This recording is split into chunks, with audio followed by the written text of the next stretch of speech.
A paz, abençoados, vamos para mais um vídeo do Dividendos para o Futuro. Hoje nós vamos falar sobre o HGCR11, o Fundo Imobiliário de Papel da Pátria. Vamos dar uma olhada no seu relatório gerencial, o mais novo que saiu, dar uma olhada nos seus indicadores na Ward e no final do vídeo vou dar minha conclusão, minha opinião sobre o fundo. Sem mais delongas, vamos direto para o vídeo. Seu relatório gerencial referente a novembro de 2025. O fundo teve início em dezembro de 2009, seu gestor é a Pátria e o seu administrador, Banco Genial. Ele tem taxa de administração e performance.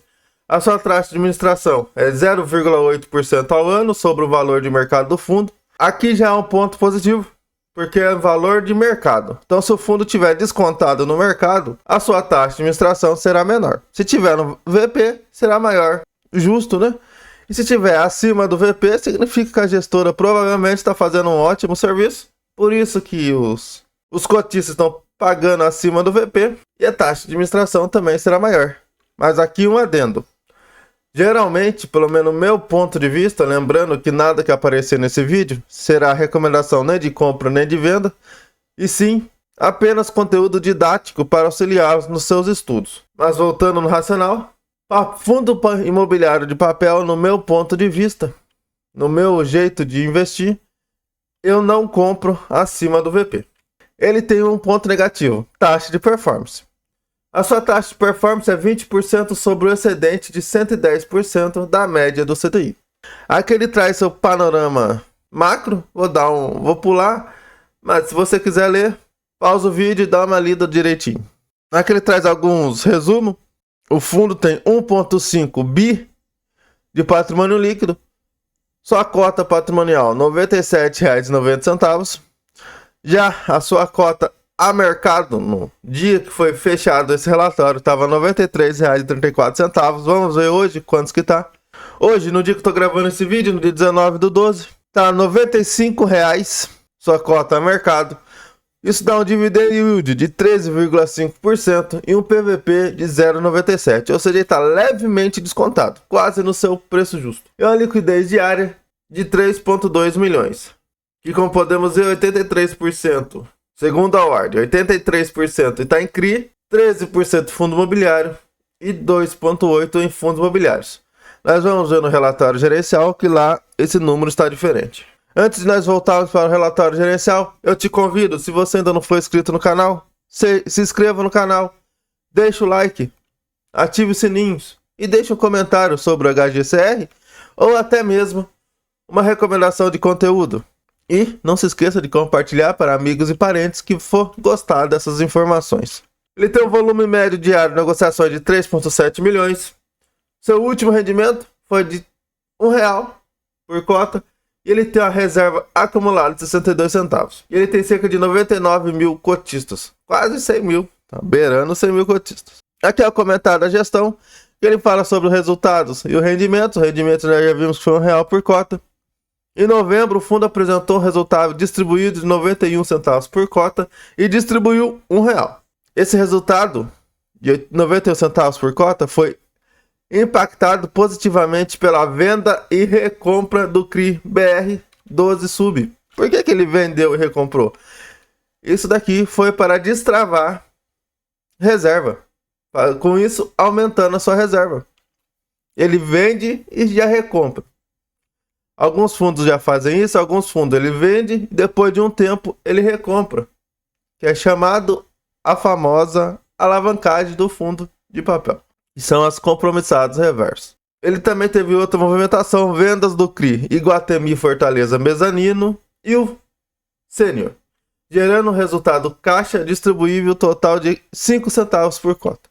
Aqui ó, ele fala que o fundo encerrou o mês em resultado acumulado 62 centavos por cota e um saldo de inflação acumulada de R$1,07. Então esse daqui, ele fez aquele giro, venda e recompra para liberar uma parte dessa inflação acruada e assim ele poder distribuir para o cotista, que quanto ela tiver em acruada, ele não pode distribuir.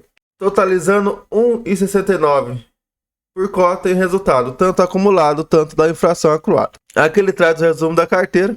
Encerrou o mês com 98% do patrimônio líquido alocado, sendo 91,1% em CRI, nós vimos que na Ward está diferente, e operações estruturadas, com uma rentabilidade média ponderada de 14,3% ao ano, com a taxa de IPCA mais 9,4% ao ano, prazo médio de 3,9 anos e spread médio de 1,5% ao ano.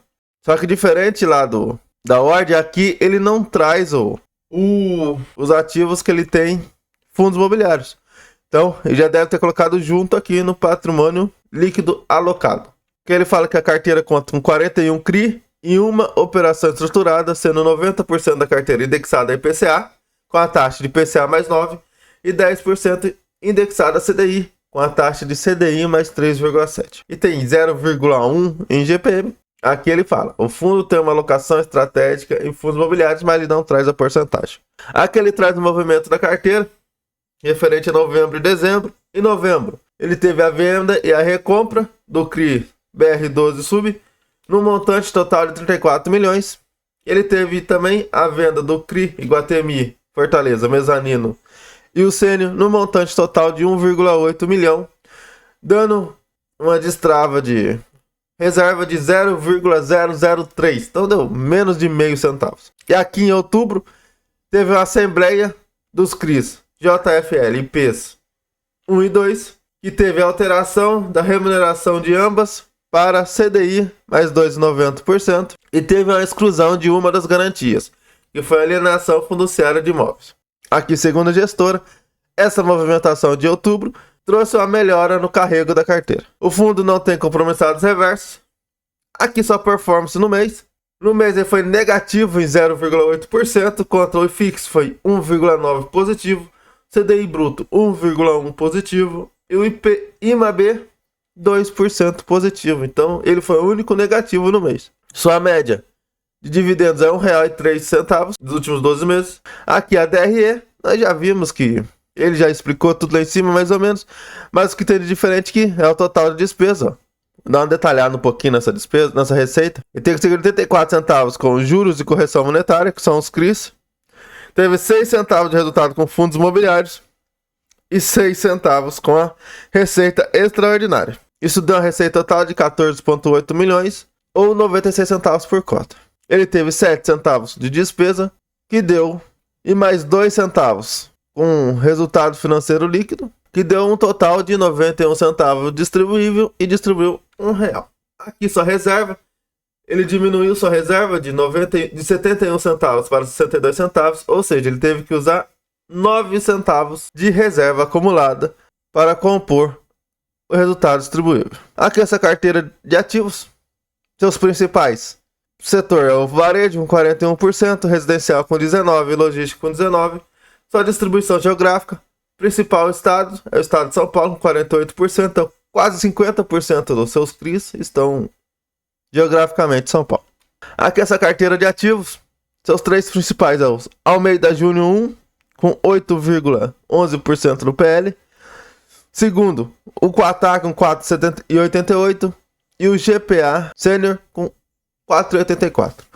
Aqui o Quatá está inadimplente, então ele já está com um probleminha faz um tempinho já nesse CRI. A distribuição PLTV, sua principal parcela, cerca de 57%, está entre 0% e 50%, e sua LTV móvel ponderada de 47%. Aqui suas distribuição por vencimento, só vai ter vencimento em 2027, cerca de 8% dos CRIs, e 90% dos CRIs só depois de 2030. Sua alocação por indexador, nós já vimos lá em cima, 10% CDI, 90% IPCA. Então ele é um fundo de papel majoritariamente IPCA. Aqui são seus ativos. A maioria de seus ativos está abaixo de 5%, então isso é um ponto positivo. Apenas o Almeida Júnior que está acima 8%, está quase chegando nos 10%. Na minha visão, os 10% é o limite que pode ter em cada CRI. Então, e outra coisa que também tem que ficar esperto, nos CRIs para o mesmo devedores, mas CRIs diferentes. Aqui, ó, por exemplo, ó, tem o Creditas 1, Creditas 3 e o Creditas 2. Então, nesses três aqui, os três estão pouco. Então, 0,28, 0,86, 1 e pouco. Então dá uns 3, 4%. Mas mesmo assim, tem que ficar esperto. Aqui essas carteiras de fundo imobiliário, cerca de 6,9% do PL. Os três principais é o SPVJ, Game 11 e o Knip 11. Que a alocação em FIIs ele vem mantendo entre 7 e 6,9%, faz bastante tempo. Aqui é o CRI Cotar, que já deu problema. Então, deu problema lá em abril de 2025. Então já vai mais de 6 meses, vai para quase 8 meses que ele está com esse problema. Eles estão em processo de execução das garantias e junto com a Cotar, eles estão tentando vender o ativo para possível interessado. Para ele poder reaver a parte, os cerca de 73,7 milhões de reais que está alocado à Cotar. Aqui seu número de cotista teve um leve aumento de 99,7 para 99,8 mil cotistas. Bom, e esse foi mais um relatório do HGCR. Na minha visão, um ótimo fundo de papel, a gestora boa, provando no tempo, tornando uma das maiores gestoras em metros quadrados, em valor patrimonial da bolsa. Tem alguns pontos de atenção, como para quem, como eu, não é muito fã da taxa de performance, mas por outro lado, se ela estiver cobrando taxa de performance, isso quer dizer que ela está fazendo um bom trabalho. A não ser que a métrica da taxa de performance seja muito baixa. No caso ali seria o quê? 10% acima do CDI. O CDI está com 15%, daria o rendimento até sossegado. Mas como nós já vimos, ela não está batendo a taxa de performance, ela está distribuindo 13%, então não está batendo o CDI. Mas isso tem que levar em consideração também que ela é indexado a IPCA. Então ela vai levar mais em consideração o IPCA do que o CDI. Ele é um fundo high grade, beirando middle risk. Tem que ficar esperto só com o Almeida Júnior, que já está beirando o limite aceitável. A Cotar, ele está em processo de judicial. Então, vamos esperar, tem que aguardar até sair. Ainda mais no final do ano, que as coisas andam mais devagarzinho. Eu já tive ele na carteira. Hoje não tenho. Decidi vendê-lo para fazer uma alocação em outro ativo que, na minha visão, estava no melhor momento e que me traria mais retorno, mesmo ele sendo com risco igual. Mas deixa aí no comentário o que você acha do fundo. Se você tem na sua carteira, se você não tem. E muito obrigado por você chegou até aqui. Papai do céu abençoe a vida de todos. E nunca se esqueça, Jesus te ama e eu também. E até a próxima.